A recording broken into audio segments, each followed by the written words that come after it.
Let us see what does case type represent. See, case type represents a journey, a micro journey. That means total journey is part of multiple micro journeys. If then one case type represents one journey, part of your major journey. Other case type represents other part. So like that, 2 to 3 case types combinedly, they aggregately support your application. So if you are working for HR department, onboarding or recruitment section, recruitment is a case type, onboarding, interview, recruitment, onboarding is another case, recruitment, one case type, onboarding, one case type, and induction is another case type, uh, finance or accounting department or payouts. So lot of case types combinedly represent your project.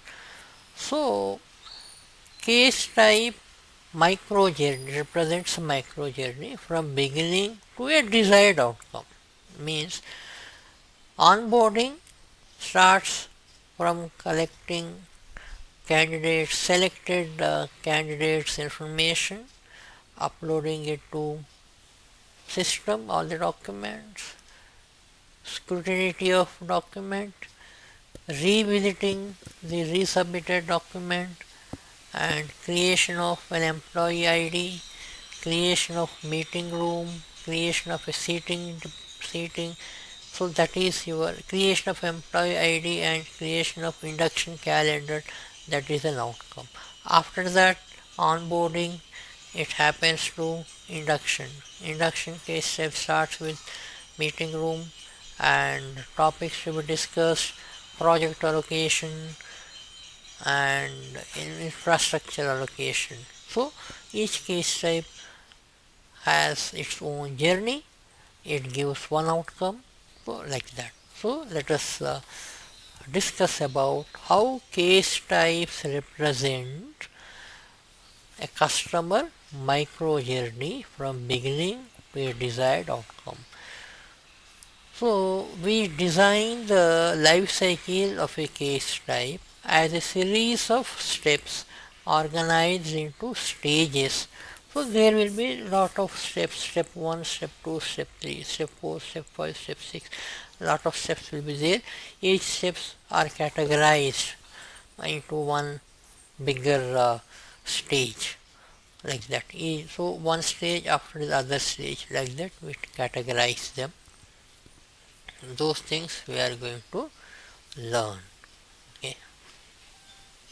Now whatever we are discussing, it is called Pega Express delivery approach. Your entire journey is divided into micro journeys and minimum lovable product MLP release we call. Each micro journey has its own outcome, right? So it's a milestone you can call. So each delivery phase it will call MLP, minimum lovable product, right? So micro journeys first. So there are some phases to define MLP release. We focus on three core elements or three pillars of application. One is micro journeys.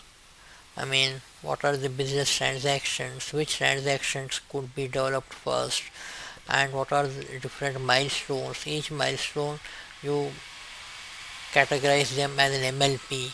So cases and what strategies you want to, then who are the users personas and what are the types of channels, whether you want mobile application, your application you wanted to support mobiles or you wanted to support your application only desktops, iPads.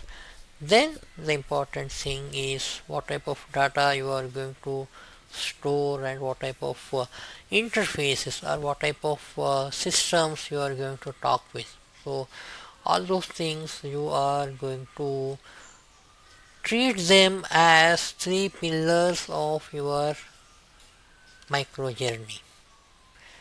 So to define an MLP release, we focus on three things: micro journeys, cases and strategies, first pillar. Second pillar is personas and channels. Third pillar is your data and interfaces. So again, we need to remember one thing: a micro journey is a small part of the overall customer journey towards end product, and micro journey focuses on accomplishing a specific goal, so which has certain outcome, right? So that means divide and conquer. It's not big bang approach. Okay, the entire big project is divided and conquered. Similarly, personas and channels. What is a personas? Personas, they determine who interact with the application. Normal user. Here user means people who sit in office and who deal with your project. So that you can take it as user. Customer means people who interact with this your project through internet and who do the transactions, monetary transactions, and whose data becomes important for your project. Okay, they who are the originators of your business data, they are your customers, right? So customers, and customer wanted application to support through mobile. In that case, mobile becomes one channel. If customers, they say I want this application in iPad, iPad becomes another channel. Similarly, same applies for users. Okay, now please answer these questions. When it comes to data and interfaces, data is nothing but meaningful information that the microjourney interacts with. That means to conduct your business, what type of transactional information you are gathering, that becomes data, right? And so, and not all information is data for your project. So data means it's a meaningful information to your project. Sun rises in the east, it's an information, but it's not required for your banking project, right? So that's what you should remember, these type of small definitions. Okay, and to accomplish your customer's goal, the information which you are interacting with, and maybe there are some legacy systems. Legacy means conventional systems or older systems, mainframes or AS400 or other systems which support their data servers. Your Pega BPM application needs to interact with those systems. So interface technology is required for you. So there the module comes data and interfaces. Okay. We can configure our micro journeys in a case designer of our App Studio. That means, let's see, um, first you see this small example. Okay, first you identify a customer, reserve a vehicle, and you give them a vehicle, right? So what type of project it is? Okay, so it's a vehicle go renting project, it can be, or whatever you think of, right? Now a case type, a business or let's take an example of a business application which you want to automate that work. Okay, so in traditional ways, business applications, they are based on individual transactions, and which are built on standalone applications for different departments, departmental functions, and they work in silo, right? Silo means independently, and it becomes very difficult for various business departments to work together and efficiently. See here, no doubt, even our older applications, they are working very well. So how they used to interact, different systems they used to interact between each other, maybe through data handshaking, right? They're all there, but more efficient way, more timely manner. So that's what our aim is. So Pega thinks applications should function as the same way that users think. That means Pega is such a beautiful platform. While developing application, you are not writing any code. What you are doing, you are defining a business model in users terms in your system. So that is the Pega thinking approach. So for example, they have given an example of online order process. So customer submits the order, company processes. See here, the process means how many type of uh, quantity, one, two goods, three goods are required, how many you have in your stock. Okay, so like that, that's your processing. And what is the mailing address? Yes, that is your process. All those things he does, process the order and deliver order. So these are going to become your case types, right? Case type is an abstract model of your business transaction. Abstract model means an example, a prototype model, right? Case types model, what do they do? The case types model a repeatable business transactions. uh, that means a case is a specific transaction instance, right? So you order the good for two goods or three goods, right? So to model or to frame the visual representation for the online order transaction in Pega platform, we define an online order case type. So we call case type. So that defines that starts or that advances from submission to processing and delivery, as they have shown in the diagram, right? So each instance of case type is your object. Okay, O-67, O-68. So submission, processing, delivery, like that it goes. So that definition is called case life cycle. So we define a case life cycle. So case type definition means you are defining life cycle. Okay, what processes you want to be there, where you need to capture the screen, through screen you are capturing data. Okay, where, what type of conditions you are going to apply, and what would be your final outcome. All those things you will be defining in the case life cycle, right? So major building blocks of the case life cycle are stages and processes and steps. Stage, process, step. Each stage contains processes. Each process may contain steps, like that. So these are the important vocabulary we need to remember while going for a creation of a case life cycle. Okay, so here this is a stage, this is a step, and this is the process. Okay, so like that which Pega has.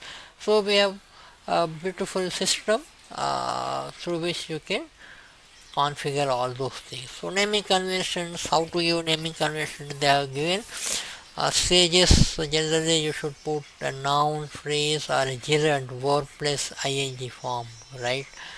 So stages, generally you should put that name, and processes by using verb plus noun. Okay, that is the convention they follow. Okay, thank you. So let us see case lifecycle design. See, Pega platform supports case lifecycle design modeling technique. See, it is a modeling technique. It has its own modeling technique. That means, what is a model? If someone asks you, so modeling technique, see, it is just like creating a prototype and making that prototype to a real implementing project. So that modeling tools are there within Pega. Okay, device is there. I mean, that device is called Studio. Okay, App Studio, which helps you to create application. Furthermore, deeply, if you want to create something, then Dev Studio you have.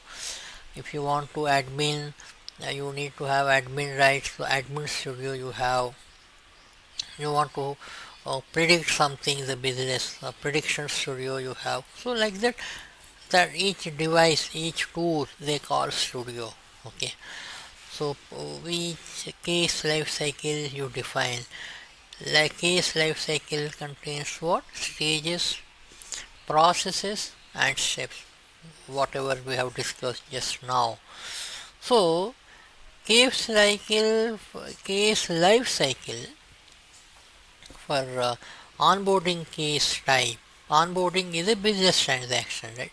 If somebody asks you what is a case type, business transaction, we represent it as a case type in Pega BPM. Onboarding is a business transaction, so that we represent it as a case type. So in onboarding case type, what are the ingredients or what are the inner chambers you'll be having? That you have to think. So what does it do? It facilitates, it allows the HR, it facilitates something, and IT teams they set up new employee first day how it would be like that. So let's think about pre-arrival step.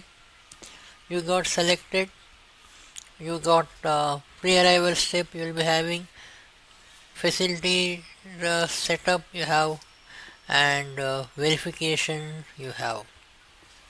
So in pre-arrival setup, it will be creating employee record. Now for creation of employee record, they should take your details, customer details, and then after that process, so this is stage, and this is a process. In this process, this is a step, collect information step, and this is another process, welcome packet, right? And in that you need to identify which address you need to set up, home or office, like that. And then you select what type of orientation plan as per your office regulations you need to give the new employee, and then you need to send the welcome packet through email or mail, whatever it is. Then this is another stage. This is your create stage, which creates a work object. So by default Pega gives you, and this is another primary stage. So facility setup, that means in which office, which block that new employee has to sit. So this is your another step. So this is process, create facility setup, and select office equipment, whether employee has to be, he or she has to be given a laptop or iPad or what type of devices, facility setup. In parallel to this, you need to have IT setup. So these are parallel processes. One process name is create facilities setup, another process name is create IT setup. So what does IT setup do? IT setup does select hardware, select software package, and they need to take approvals for defining IT setup and all. Once everything is over, Then this is a verification step. This is a resolution stage. So it is denoted by a red bar. So here you see red bar, right? So how to do that? That we are going to see. Verify employee documents, review verification document, certify verification documents. So here employee verification or documents are verified. So here in between you have approval or rejection, right? In pre-arrival setup you have approval or rejection, okay, modify. So here you see what we are planning. This is called alternate stage that handle the deviations from the primary path. So if any deviation, if something is not as per the company rules, so that data will be given to alternate stage. Alternate stages are optional and represent a negative resolution. Okay, so any exception handling like that. So onboarding case is primary path. If something goes wrong, if the IT selections are approved, the case advances to verification stage. However, if the IT setup selections are rejected, then case advances to approval or rejection alternate stage. So let us see here. If you just scroll up here, you have IT setup or something, right? So approval IT setup. If something goes wrong, then you have an alternate stage defined, right? So modify IT setup, modify change stage. If something you have modified something, and here change stage means again you need to push the work object to the primary path. So for that you need to use a shape or a step called change stage step. So this is how you define a case life cycle. And stage transitions means you have seen one stage to other. So if you see, this is one stage, this is other stage, this is other stage, this is the last stage. So that's what you have shaped like this, correct? So you can configure, okay, stage transition, automatically move to next stage, wait for a user action. So you can define whether you want to wait for user has to press enter or to approve something, or you can define that stage as a resolve the case. So that's what when you see that the radio button is selected, you get red ribbon over here. All these things we are going to see in our practical exercises. Okay, so they have given an example step transitions. Okay, so just go through them. Then they have given another example, and you need to do this exercise. Once you complete that, you can verify the answer online. Okay, let's go to another topic, multi-step forms. So that means what is multi-step form? Long complex online forms. So one form, after filling that you have other form. So how do we do that? That application they have given over here, and this is a long form. So this form can be spread across multiple steps. A single assignment, one task completed by single user but in a linear working user related UI screens. Screen is called view here, okay? It's a view. So how do we create multiple step form? They have given an example. Just go through that, then we will see after completing this questionnaire we will see the practical exercise. Thank you.